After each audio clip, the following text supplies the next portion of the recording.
A millionaire thought he was buying an abandoned mansion. He had no idea he was walking into a secret someone would kill to keep buried. When Logan Carter stepped into the decaying Victorian estate deep in the woods of Illinois, he expected mold, rot, maybe a raccoon or two. What he found was a 10-year-old girl hiding in the attic, cradling a newborn baby. No food, no heat, no parents in sight. But that was only the beginning. The girl whispered one chilling sentence. "Mom said to hide if anyone came."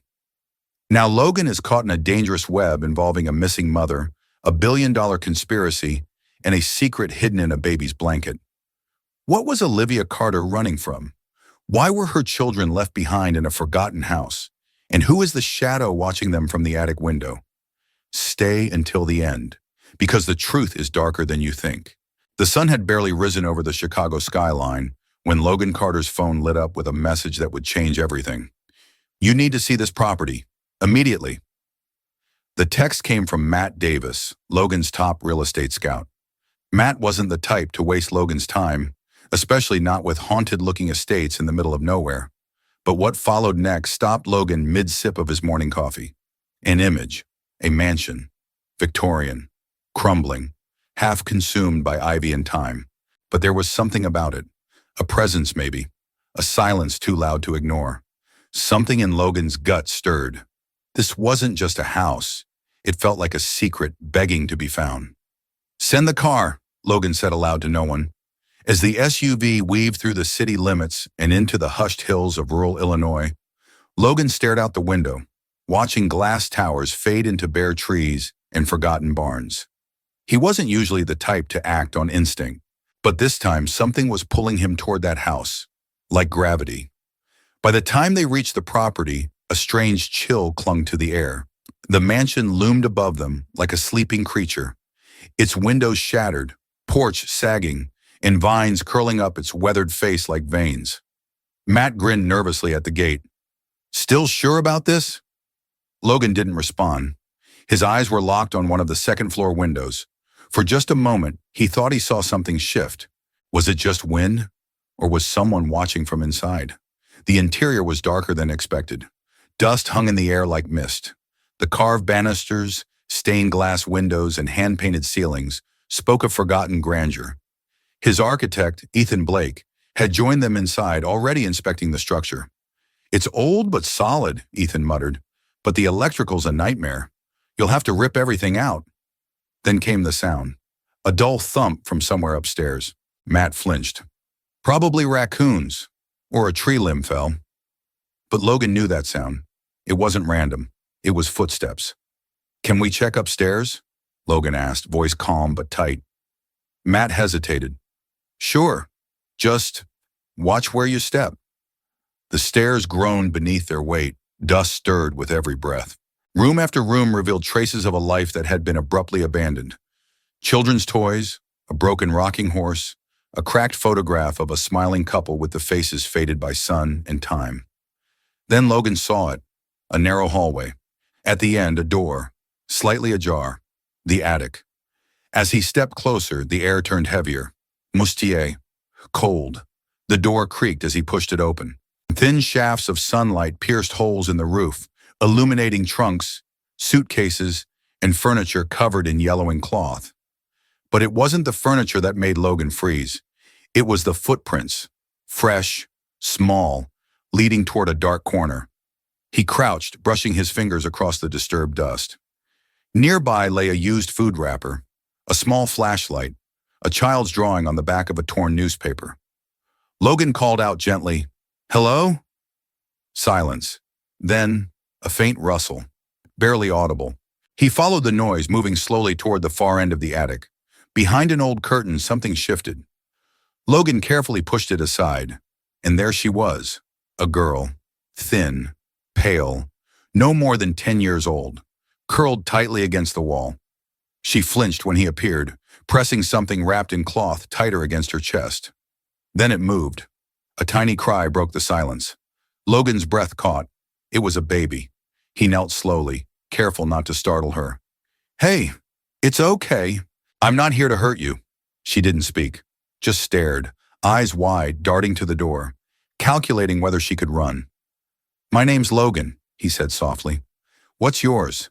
Her lips trembled before she whispered, Sophie. And who's that you're holding? My baby brother, Liam.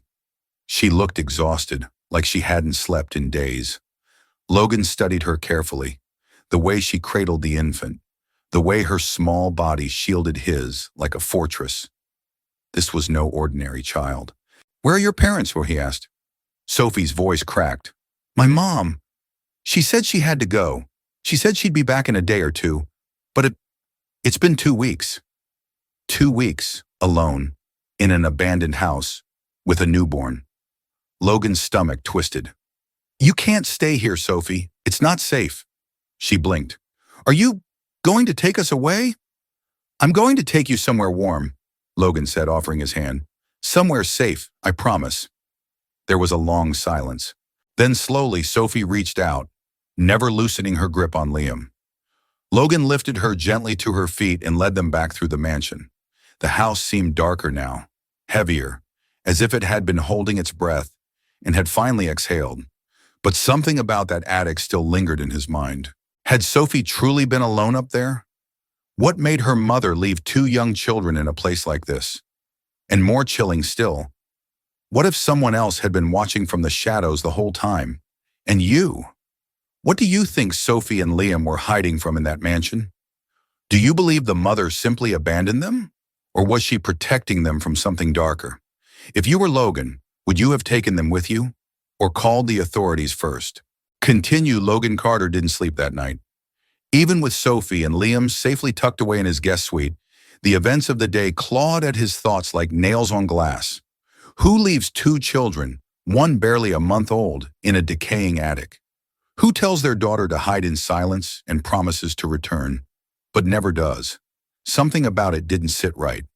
At 6 a.m., Logan was already at the dining table of his penthouse, sipping black coffee and reviewing surveillance footage from the mansion.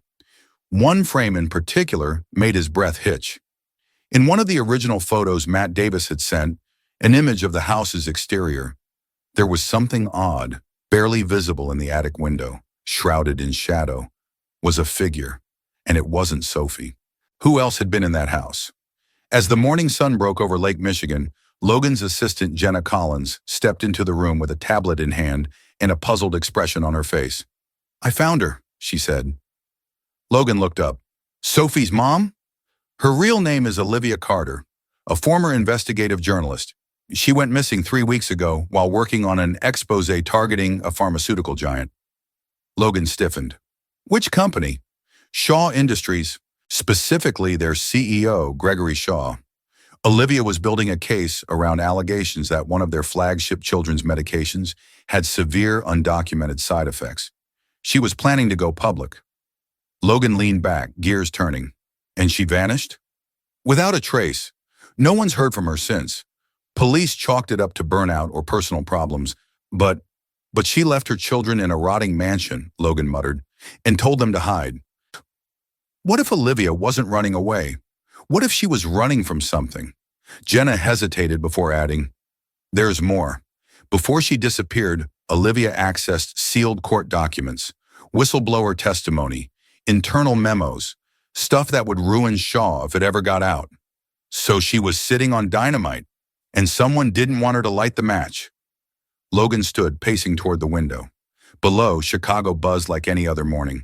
No one down there knew what kind of storm was about to break. What about the kid? He asked.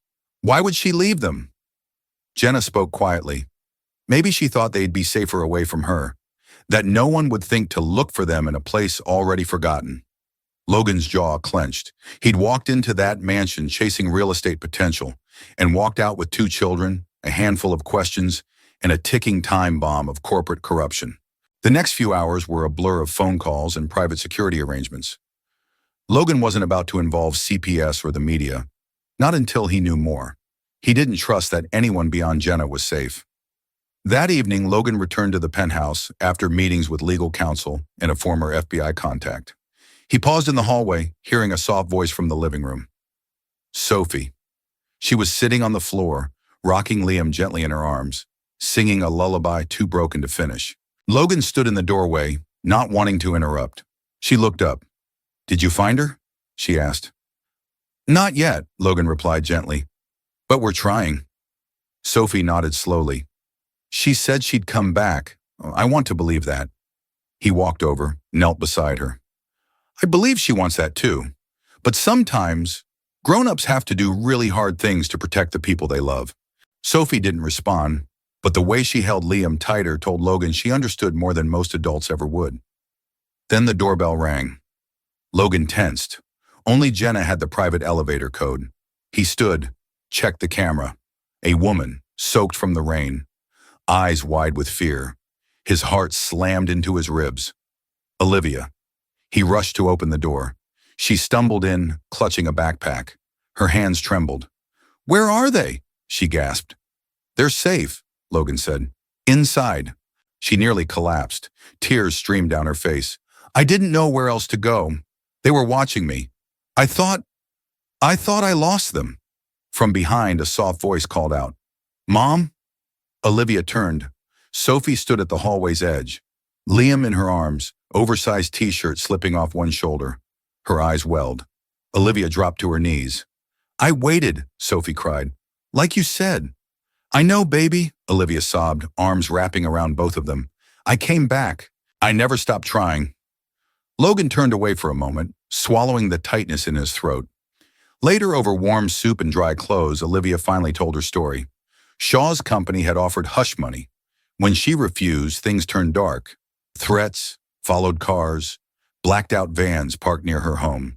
She ran, hid, moved from place to place. "I stitched the USB with the evidence into Liam's blanket," she said. "No one would think to check. I had to protect the truth. And now," Logan said, "it's time we bring it into the light."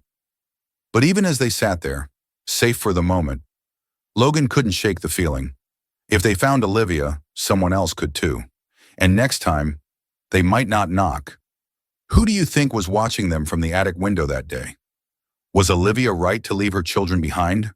Or did she take the wrong risk? And now that the truth is in Logan's hands, should he go public or stay hidden until he knows more? Right now, rain tapped gently against the windows of Logan Carter's penthouse as the city lights shimmered below like a restless sea of stars. Inside, the atmosphere was anything but calm. Olivia sat on the edge of the leather couch, her face pale, eyes sunken from days, maybe weeks of running. Sophie was asleep in the guest room with Liam curled in her arms, unaware of how close they'd come to losing everything. But Logan knew. He could feel it in his bones. This wasn't over, not even close. Across from her, Logan leaned forward, his voice low. "I need to see what's inside that blanket." Olivia hesitated, then slowly unfolded Liam's tattered baby blanket. From a seam near the hem, she pulled free a tiny USB drive, barely larger than a fingernail. "This has everything," she whispered. "Clinical data, emails, internal reports. Gregory Shaw knew about the side effects. He buried them, paid people to stay quiet. And they came after you when you didn't." Olivia nodded. "They didn't just want to silence me.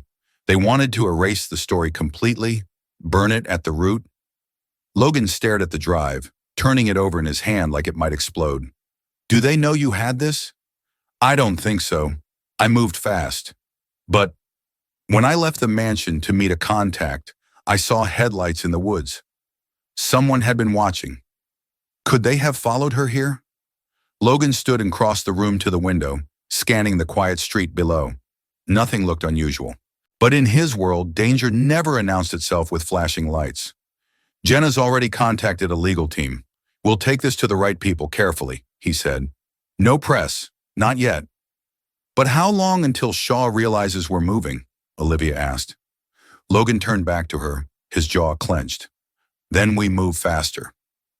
The next morning, Logan's team met with a retired federal prosecutor in a secure office downtown. The contents of the USB were staggering.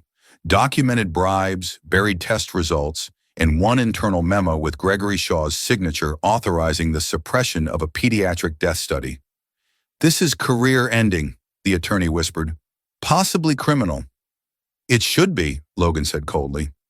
"But can you protect Olivia and the kids?" "Witness protection is an option, but it'll take time. We need public pressure. Logan nodded slowly. Then let's give them a reason to care. But while Logan prepared for a media storm, Olivia couldn't stop thinking about one thing: the attic. There was something in that house, she told Logan later that night. Not just the memory of hiding, something real. A noise I heard when I left. Something breathing, watching. Another person? I don't know, but whatever it was, I think it knew about us. That night, Logan couldn't shake the feeling either. He pulled up the original photographs from Matt's scouting trip. One image stood out: the attic window, a silhouette behind the cracked glass. It hadn't been Sophie. And if it wasn't her, who was it? 2 nights later, the question came back to haunt him. It was just after midnight when the building's private elevator chimed unexpectedly. Logan, sitting in the study, went rigid. No one was supposed to have access. He crossed the dark apartment quickly, checking the monitor. No one was there. Just a black screen. Static. A chill crept down his spine. He called Jenna. No answer. Seconds later, a soft knock at the door. Not the elevator, the hallway door. He moved toward it slowly, heart racing. Who's there? Silence. Another knock. He reached for the security latch but paused. If it was Shaw's people, opening this door could be the end of everything. Before he could speak again, the power cut out. The penthouse plunged into darkness. From the guest room came Liam's faint cry. Logan turned, rushing down the hall. Sophie stood in the doorway, clutching her brother. The lights, she whispered, trembling. I know. Stay with your mom. Don't open the door for anyone. In the living room, Logan retrieved his concealed handgun and his phone. Still no service. Coincidence? Or were they already inside? He crept toward the control panel by the front door, using the backup battery to flick on a security alert. The screen blinked twice, then froze. One word appeared. Access override. Someone had hacked the system. A question formed in Logan's mind, dark and fast. Had someone been tracking him from the moment he entered that mansion? What if this wasn't just about Olivia anymore? What if Sophie and Liam weren't just collateral damage? What if they were the key to something even bigger? He turned to the window. Across the street, in a building under construction, a red laser blinked once, then vanished. Who is watching? And who is waiting? Who do you think was behind the override of Logan's private system? Was the mansion just a hiding place, or part of something more sinister? And most importantly, do you believe Sophie and Liam were left there by accident, or for a reason? If this part kept you hooked, comment 3. If something felt missing, type 1. If it was okay but not great, comment 2. Also, let us know where you're watching from. And if this story pulled at your heart, share it. Stories like this deserve to be heard.